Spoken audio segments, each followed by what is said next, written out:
I thought the sound was coming from inside the walls. Every night at exactly 2:13, dull metallic thud echoed beneath my bedroom floor, followed by what sounded like slow dragging footsteps moving underneath the house. At first I blamed old pipes, then rats, then my own lack of sleep, but deep down I knew something wasn't right. The noises didn't sound random. They sounded deliberate. Like someone was waiting for me to notice. I had only lived in the house for 3 months after inheriting it from my grandfather, a man nobody in my family liked talking about. Every time I asked about him, conversations died instantly. My mother would stare at the floor. My uncle would leave the room. The only thing anyone ever told me was, "Don't stay there too long." At the time I laughed it off. Free house. Quiet neighborhood. Cheap repairs. It felt like luck. Now I realize they were warning me without saying it directly. The first week was normal enough. Dust everywhere, old furniture covered in sheets, weak electricity, and a smell that reminded me of wet wood left in the rain too long. I spent most nights unpacking boxes while listening to podcasts just to avoid the silence. But around the second week, I started hearing things. Small things at first. Scratching under the floorboards. Soft taps behind the kitchen wall. Once, while brushing my teeth, I heard somebody whisper my name so clearly that I dropped my toothbrush into the sink. Daniel, it sounded close. Too close. I searched the entire house with a flashlight and found nothing except empty rooms and shadows that looked wrong for some reason, stretched too long across the walls like the house itself was bending around me. I barely slept after that. Then the dreams started. Every night I saw the same hallway underground. Concrete walls. Rusted pipes overhead. A single yellow light flickering at the far end. And every dream ended the same way. I'd hear footsteps behind me, then wake up right before something grabbed my shoulder. I told myself stress was messing with my head. Moving into an old house alone can do that to people. At least that's what I kept repeating while lying awake listening to those footsteps under the floor. 3 nights later the power went out during a storm. Rain hammered the roof hard enough to shake the windows while thunder rattled the glass. I grabbed my phone flashlight and went downstairs to check the breaker box in the basement. Except there wasn't supposed to be a basement. The house listing never mentioned one. I knew every room by then. But when I reached the kitchen, I noticed something strange near the pantry. Water was leaking across the tiles from underneath a large wooden cabinet built into the wall. I pushed it slightly and froze. It moved. The cabinet wasn't attached to anything. My chest tightened as I shoved harder, revealing a narrow gap hidden behind it. Cold air poured out carrying a smell so foul it made my eyes water instantly. Rot. Mold. Something worse underneath it. I should have called the police right then. Instead I crouched down and pointed my flashlight through the gap. There were stairs descending into darkness. Real stairs. Concrete steps disappearing underground beneath my house. My hands started shaking so badly I almost dropped the phone. "What the hell?" I whispered, but the darkness swallowed the words immediately. I don't know why I went down there. Maybe curiosity is stronger than fear. Maybe part of me already knew something was waiting. The stairs creaked under my weight as I descended slowly, counting each step without realizing it. 12 steps total. At the bottom I found a long concrete hallway exactly like the one from my dreams. Same rusted pipes. Same flickering yellow light. Same suffocating feeling pressing against my chest. For a moment I genuinely believed I was dreaming. Then I saw the handprints on the wall. Hundreds of them. Some small like children. Others large and smeared downward as if people had been dragged away. My flashlight trembled across faded words scratched into the concrete. "Don't let him hear you." I stepped back so quickly I nearly fell. My breathing echoed through the hallway while panic crawled up my spine. "Hello?" I called out before immediately regretting it. Silence answered me at first. Then, somewhere deeper underground, I heard a metallic clang, followed by slow footsteps. Dragging footsteps. The exact sound I'd been hearing every night beneath my bedroom. My body locked up completely. The footsteps grew louder, one scrape at a time. I turned off my flashlight instantly, and stood there in total darkness trying not to breathe. The footsteps stopped. A deep voice drifted through the hallway. "Daniel?" My blood turned cold. It sounded exactly like my grandfather. I stumbled backward until my shoulders slammed into the concrete wall. My grandfather had been dead for 11 years. I went to his funeral. I remembered the closed casket, the smell of lilies, my mother crying so hard she almost fainted beside the grave. Yet down there, beneath the house, I could hear his voice clearly. Not distorted. Not ghostly. Calm. Patient. "Daniel," the voice repeated softly, closer this time. "You finally came downstairs."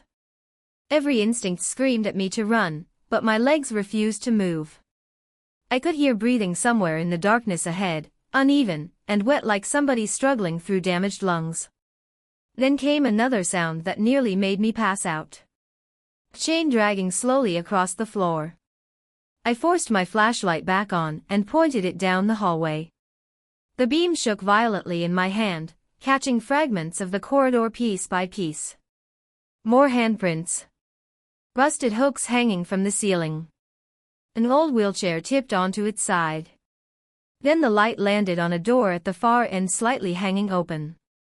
Fresh scratch marks covered the metal surface. Something had been trying to get out.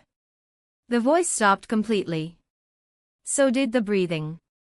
The silence felt worse. I backed toward the stairs carefully, never taking my eyes off that open doorway. Halfway there, my foot hit something soft. I looked down and almost screamed. A photograph lay on the floor covered in dust. I picked it up with trembling fingers. It showed my grandfather standing in this exact hallway smiling at the camera beside 3 children I didn't recognize. One of them had my face. Not similar. Identical. Same eyes. Same scar above the eyebrow. But the photo looked decades old. My stomach twisted violently. On the back, written in faded ink, were 5 words. "He came back again tonight." Before I could process what that meant, the basement lights suddenly died. Complete darkness swallowed me instantly. Then I heard the door at the end of the hallway creak open wider. Something began moving fast toward me through the dark. I ran for the stairs, but halfway up, I heard the hidden door above me slam shut, and a child's voice whispered, "Dawn, leave me here." Under the steps. I froze halfway up the staircase with one hand gripping the railing so tightly my fingers started cramping.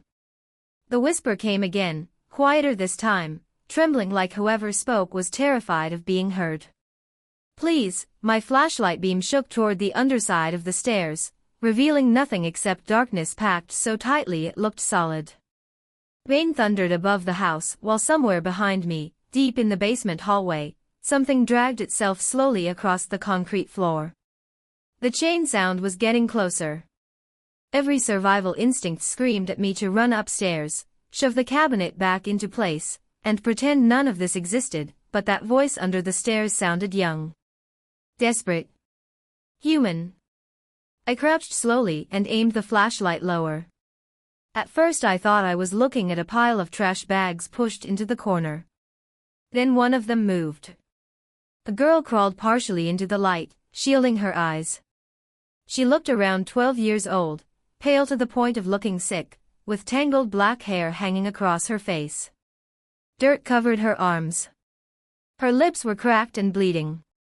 Around her ankle was a rusted chain bolted into the concrete wall. The moment she saw me clearly, her expression changed from fear to confusion. "You look exactly like him," she whispered. I stared at her, unable to speak. Who are you? I finally managed. She ignored the question completely and glanced down the hallway behind me. Pure terror flooded her face instantly. Turn the light off, she whispered sharply. Right now. The chain sound stopped. Complete silence filled the basement.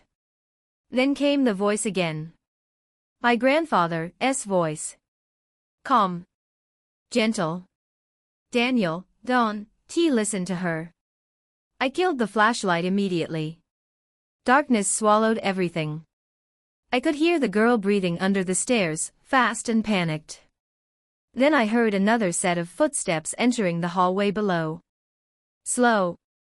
Uneven. Accompanied by a wet wheezing sound that made my stomach turn. Come downstairs, the voice called softly. There is something I need to show you. I pressed myself against the wall, barely breathing. The footsteps moved closer to the staircase. Closer. The wooden steps creaked underneath something heavy. I could smell it before I saw it. Rotting meat mixed with damp soil. My pulse pounded so hard I thought it might actually give me away. Then, directly beneath me, the footsteps stopped. Silence. A long silence. Suddenly a hand slammed against my ankle from between the stair rails. Ice-cold fingers wrapped around my leg so tightly I almost screamed. I jerked backward violently while the girl gasped under the stairs. A raspy voice whispered from below me. You shouldn't have come back. Lightning flashed outside at that exact moment, sending a brief pulse of light down through the crack under the hidden door upstairs. Just enough illumination for me to see the thing standing beneath the staircase. I wish I hadn't. It wore my grandfather's face, but wrong somehow, stretched too tightly across its skull like skin pulled over rotten fruit. Its eyes were cloudy white. Its jaw hung slightly crooked, exposing dark gums underneath. Dirt covered its clothes. Fresh dirt. Like it had climbed out of the ground. I stumbled upward in blind panic while it lunged after me with shocking speed. The hidden door upstairs burst open as I slammed into it shoulder first, sending the cabinet screeching across the kitchen floor. I collapsed onto the tiles gasping for air while thunder shook the house. Behind me I heard the creature hit the staircase hard enough to crack wood. Then it stopped abruptly. I turned just enough to see one gray hand gripping the edge of the doorway from below. But it didn't climb out. It just held there motionless while its voice drifted upward. You left me alone down here before. My blood ran cold. What? I whispered. The thing tilted its head unnaturally sideways. You always forget. Then the kitchen lights flickered back on. The hand disappeared instantly. Silence returned. I stayed on the floor for nearly an hour unable to move. Every part of me shook uncontrollably. I kept replaying those words in my head. You always forget. Around sunrise I finally forced myself to leave the kitchen. I locked every door in the house even though deep down I knew locks meant nothing anymore. Then I started searching through my grandfather's old belongings in the attic. I needed answers. By noon I found a locked metal box hidden beneath loose floorboards under an old dresser. The lock had already rusted enough for me to break it open with a hammer. Inside were dozens of photographs, newspaper clippings, and cassette tapes wrapped carefully in plastic. Most of the photos showed the house decades earlier. Others showed people I didn't recognize standing in the basement hallway. Some were smiling. Some looked terrified. One photo made my entire body go numb. It showed me standing beside my grandfather in front of the hidden basement stairs. I looked around 8 years old. My grandfather rested one hand on my shoulder while I stared directly at the camera expressionless. Written underneath in black marker were the words, "He remembers more each time." I nearly dropped the photograph. I had never seen it before in my life. I would remember being there. Wouldn't I? My hands shook as I dug deeper into the box. Beneath the photos sat a stack of old tapes labeled with dates spanning almost 30 years. The final tape had my name written on it. Just my name.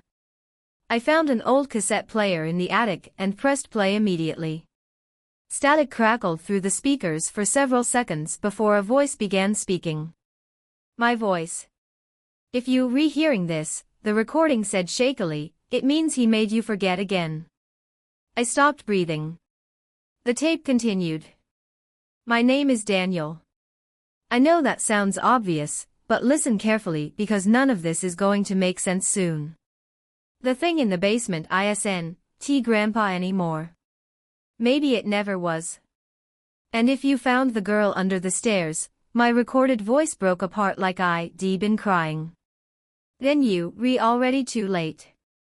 Suddenly, downstairs, I heard the hidden cabinet scrape slowly across the kitchen floor by itself. Then came the sound of footsteps climbing upward from the basement. Not one set this time. Several. And one of them sounded small. Barefoot. Like a child wandering through the house. The tape crackled again. Do not let them convince you to open the red door. My heart stopped. I had never seen a red door before. Then, from somewhere upstairs directly above me, a little girl's voice whispered softly, he already opened it. The cassette player slipped from my hands and smashed against the attic floor, but my recorded voice kept playing through the static. If you hear her upstairs, don't answer. She isn't real anymore. Then the tape warped into screeching noise before cutting out completely.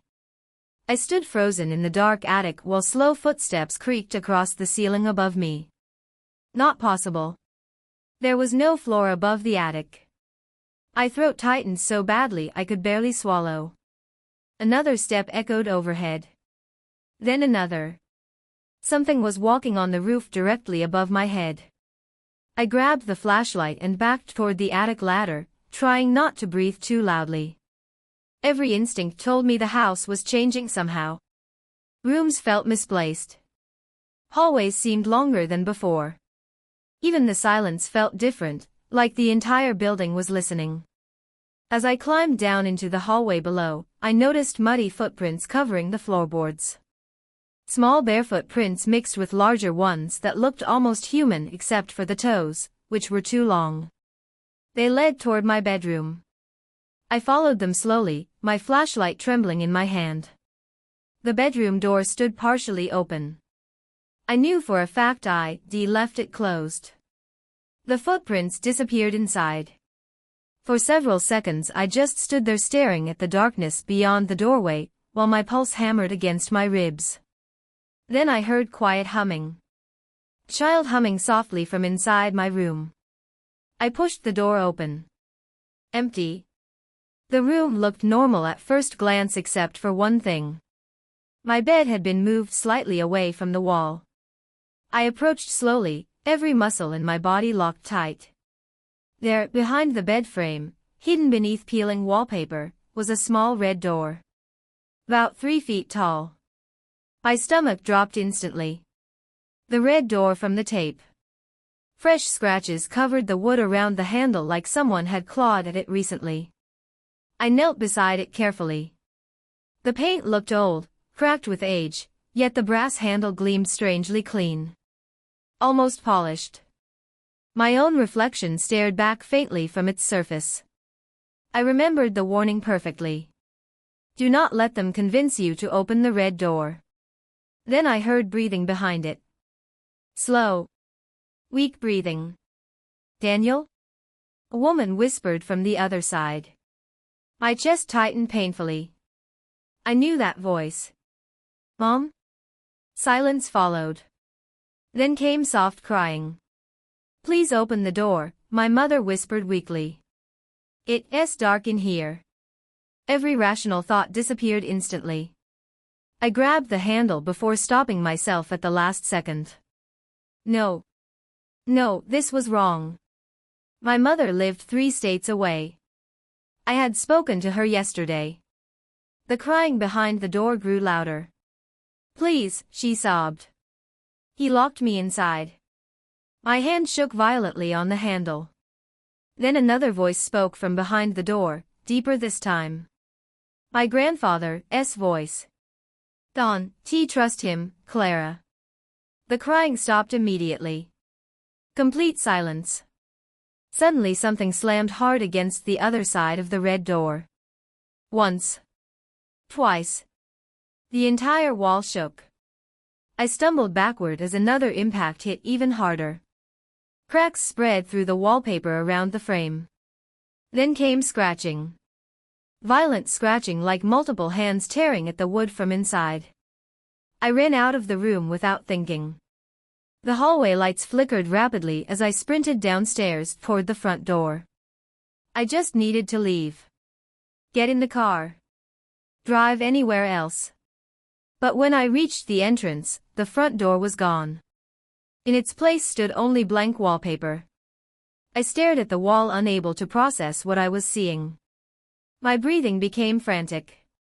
No, no, no, I whispered, backing away. The windows were gone too. Every single one. Just walls now. Endless stained wallpaper stretching through the house. Behind me came the sound of chains dragging slowly across the floor upstairs. Then footsteps descending the staircase. I turned slowly. The thing wearing my grandfather's face stood halfway down the stairs staring directly at me. Its cloudy eyes reflected the flickering light unnaturally. Behind it stood 3 children motionless in the darkness.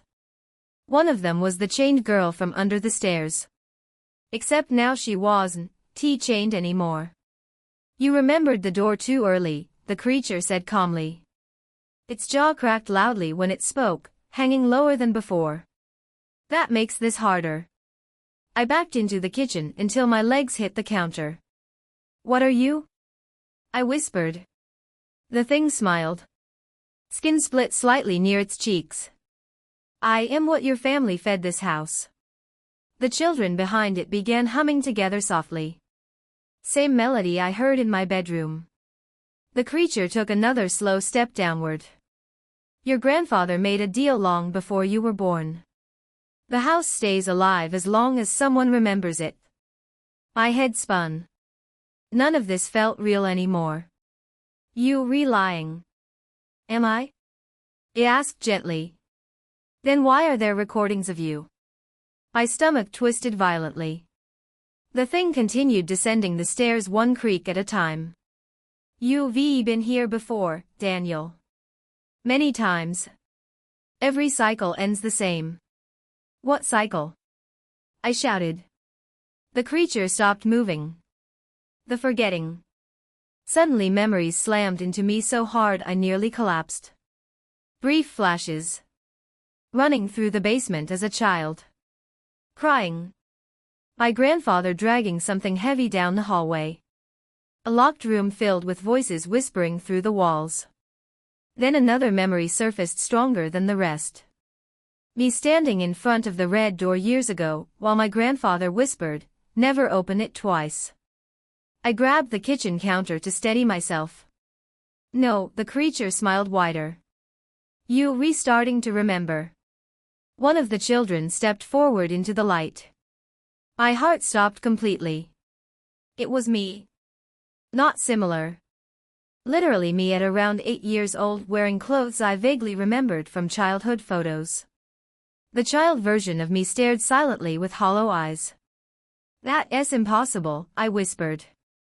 The creature tilted its head. You left pieces of yourself here every time you escaped. The younger version of me suddenly spoke in a monotone voice. You promised you'd come back for us. The kitchen lights exploded overhead. Darkness swallowed the room instantly. I heard movement everywhere at once. Bare feet running across the floor. Chains dragging.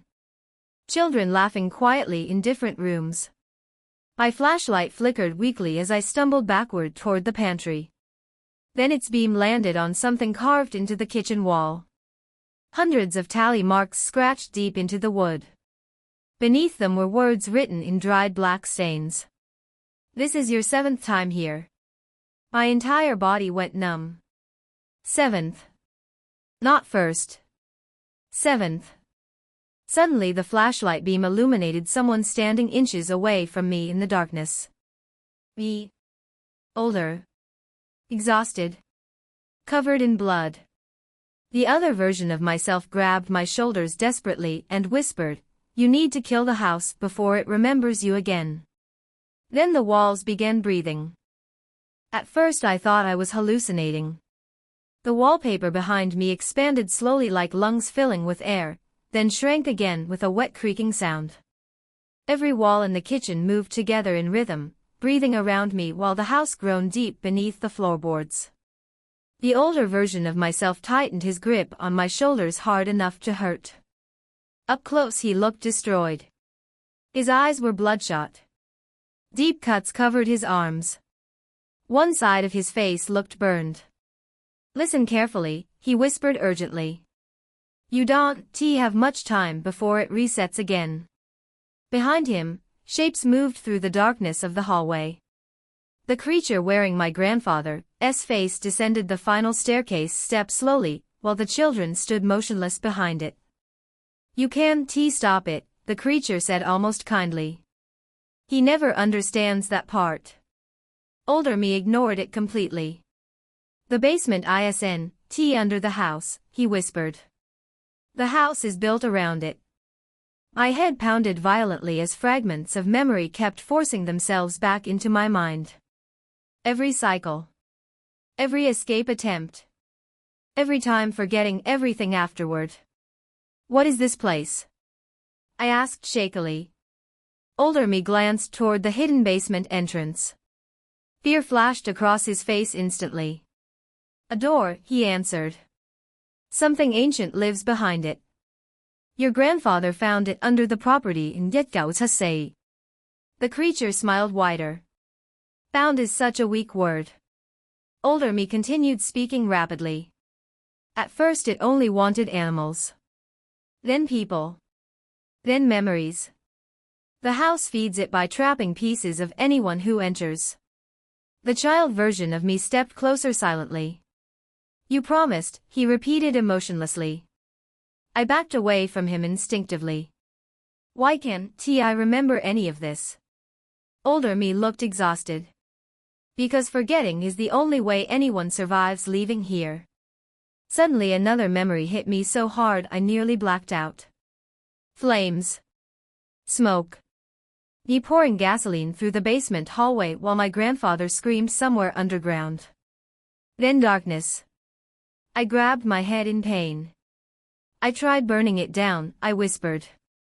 Older me nodded slowly. 6 times. The creature sighed almost sadly. "And every time you come back home." A loud bang echoed upstairs. Then another. Something heavy moved across the ceiling rapidly, far too fast to be human. The children began humming louder now while the walls continued breathing around us. Older me shoved something into my hand. A rusted lighter. "The red door is the heart," he whispered. "Burn it before the house remembers which version of you belongs here." My pulse raced violently. "What happens if I don't?" The creature answered before he could. "Then you stay with us forever." The lights flickered back on suddenly. Older me was gone. Completely gone. Only the lighter remained in my hand. The creature tilted its head. "He always disappears first." Then every child in the room pointed toward the hallway simultaneously. I turned slowly. The red door now stood at the end of the corridor by itself. Not attached to any wall. Just standing upright in darkness while faint whispering leaked from the cracks around it. My legs moved before my brain could think. I sprinted toward it while the creature shouted behind me for the first time with actual anger in its voice. "Don't open it again." The hallway stretched unnaturally as I ran. Walls bending. Floorboards shifting beneath my feet. The whispers behind the red door grew louder with every step. Thousands of voices layered together begging me to let them out. I reached the door and grabbed the handle. Ice cold. The entire house screamed. Not metaphorically. An actual scream thundered through the walls around me so loud blood dripped from my nose instantly. Behind me came the sound of dozens of footsteps charging down the hallway. I ripped the door open. The basement corridor waited on the other side, except now it looked endless. Busted pipes stretched into darkness forever while every wall pulsed slowly like living flesh. At the far end stood another door made of black steel covered completely in scratch marks. The real door. The thing behind the house. The whispers became deafening immediately. "Daniel, please, help us." I stepped inside while the temperature dropped so fast my breath fogged instantly. Behind me, the creature stopped at the threshold, unable to cross. Its cloudy eyes widened with something close to fear. "If you open that," it said quietly, "none of you leave." I stared at the black steel door. Fresh blood seeped slowly from underneath it.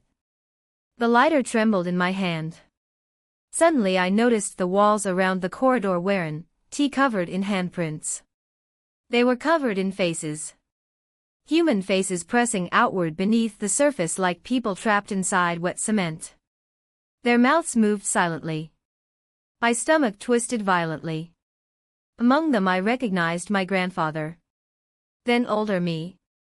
Then the little girl from under the stairs. All trapped within the walls itself.